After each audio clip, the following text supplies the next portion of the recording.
Oke, selamat datang kembali. Hari ini kita bakal bedah tuntas nih sebuah pembahasan penting banget soal parenting, khususnya buat generasi remaja zaman sekarang. Kenapa sih kok rasanya makin susah ya buat nyambung sama mereka? Dan yang lebih penting, apa yang bisa kita lakuin? Nah, kita mulai dulu dari akar masalahnya ya. Banyak banget orang tua yang ngerasa kok ada jarak ya sama anak remajanya sekarang, kayak ada sesuatu yang halangin gitu. Coba deh dengerin kalimat ini.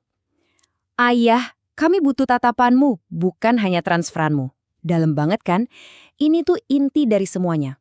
Anak-anak kita, mereka itu kangen sama kehadiran kita, bukan cuma soal materi atau uang jajan aja. Dan ini bukan cuma perasaan loh, ternyata ada datanya dan angkanya cukup bikin kaget. Bayangin, 1 dari 4 keluarga di Indonesia itu punya anak yang tumbuh tanpa keterlibatan ayah yang cukup. Dan yang dimaksud di sini bukan cuma soal hadir secara fisik ya, tapi koneksi emosionalnya itu loh yang kurang. Terus apa dampaknya? Wah, ini yang penting.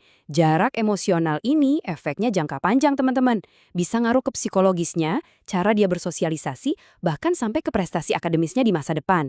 Jadi, ini bukan masalah sepele. Pertanyaannya, kenapa sih kok sekarang makin terasa jaraknya? Nah, para ahli bilang jawabannya simple tapi krusial. Kita itu lagi ngasuh generasi yang beda banget dari kita dulu. Pergeseran paling gedenya ada di sini nih. Dulu kan orang tua itu pusat informasi ya kan? Nah sekarang udah nggak gitu lagi. Lihat aja datanya. Remaja sekarang itu kalau mau cari jawaban, larinya ke teman-temannya dulu, baru deh ke internet. Orang tua ada di urutan belakang. Artinya apa? Gaya parenting kita juga harus berubah total. Kita nggak bisa lagi jadi sutradara yang ngatur semua. Kita harus jadi pelatih yang memberdayakan. Tujuannya bukan lagi cuma kepatuhan, tapi membangun rasa percaya dan kemandirian. Komunikasi juga harus dua arah, bukan satu arah kayak dulu. Oke, terus perubahannya mulai dari mana? Dari anak? Bukan. Justru, perubahan paling penting itu harus dimulai dari kita sendiri, orang tuanya. Kuncinya ada di sebuah konsep yang disebut aturan 90 detik. Pernah dengar kan pengumuman di pesawat? Pasang masker oksigen Anda dulu, baru bantu orang lain. Nah, ini persis sama. Gimana kita mau bantu anak nenangin emosinya, kalau emosi kita sendiri aja masih berantakan? Jadi, apa sih aturan 90 detik itu? Intinya gini, saat kita kepancing emosi, ada jendela waktu sekitar 90 detik. Nah, di waktu krusial inilah kita punya kesempatan buat sadar dan ngelola emosi kita sebelum kita keburu meledak atau bereaksi secara impulsif. Caranya gimana? Gampang kok, ada 4 langkah. Pertama, namai. Sadari dulu, oke, saya lagi ngerasa frustrasi nih. Kedua, analisis. Kenapa ya saya ngerasa gini? Ketiga, bernapas. Tarik napas dalam-dalam, tenangin diri. Nah, baru yang keempat, kasih respons yang bijak, bukan reaksi emosional. Ini bisa mengubah momen yang tadinya panas jadi kesempatan buat deketin anak. Oke, setelah kita bisa ngatur diri sendiri, baru deh kita bisa mulai bangun jembatan ke anak. Dan ada beberapa alat praktis yang bisa kita pakai. Nah, para psikolog punya kerangka yang keren banget, namanya 6C empati. Ini tuh 6 area yang perlu kita perhatiin. Mulai dari bantu mereka bangun connect atau hubungan sosial, ningkatin kompetens atau keahlian mereka, sampai bangun confidence atau rasa percaya diri dengan menghargai usahanya, bukan cuma hasilnya.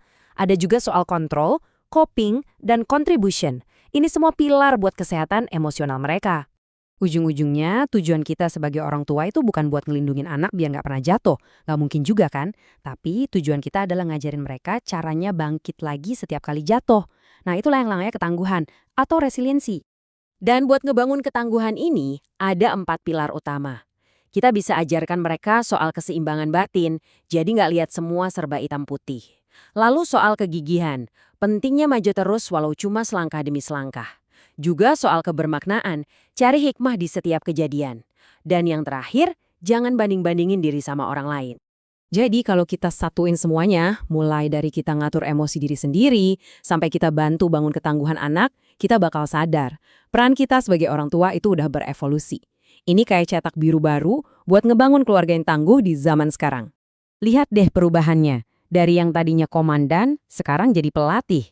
Dari yang tadinya ngerasa jadi sumber pengetahuan satu-satunya, sekarang kita jadi pelabuhan aman. Peran kita bukan lagi mengarahkan, tapi memberdayakan. Nah, pada akhirnya semuanya kembali ke kita. Ada satu pertanyaan pamungkas yang penting banget buat kita renungkan. orang tua seperti apa yang akan Anda pilih untuk menjadi hari ini? Karena pada dasarnya, membangun koneksi dengan anak itu adalah pilihan sadar yang kita buat setiap hari. Jadi, apa pilihan Anda?